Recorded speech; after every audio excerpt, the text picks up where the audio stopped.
questions, but you now make a point of that's an investment criteria for you. Well, behaviors are going to have to change, and this is one thing we're asking companies.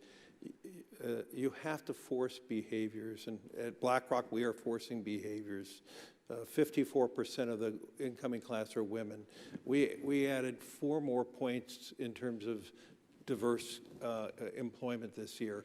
And what we are doing internally is if you don't achieve these levels of impact, your compensation could be impacted, okay? We're doing the same thing. And so it's just, you have to force behaviors.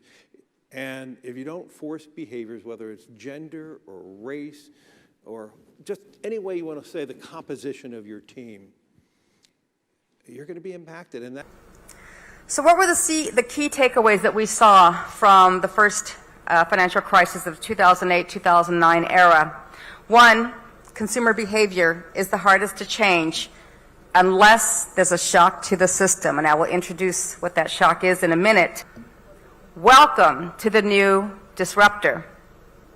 Certainly the pandemic has caused a social, political, and economic tsunami that we would never have anticipated, and I mean no one.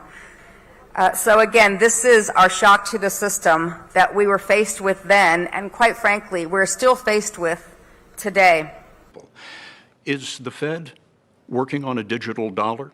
We are actually evaluating that. Most major countries are now looking at the possibility of having a digital currency and really asking the question, in our very modern advanced economy with a fast, efficient, full-blown payment system, would adding a digital currency, a form of digital currency, would it actually benefit the public that we serve? That's the question that we're asking. You may know that over 80% of developed countries right now are looking at a central bank digital currency. It will happen. And it will happen in the U.S. And so when people ask me the question, why did you join the board of Ripple? I joined the board of Ripple because XRP serves a purpose. It's a function that facilitates cross-border payments. It's not some store of value, kind of arbitrary value that is not pegged to anything. This is actually what legitimate financial institutions use specifically for cross-border payments. So instead of days and dollars, it's seconds and cents. And that is the future, in my opinion. And again, this is a function. So this utility piece, when it comes to crypto, is very, very important.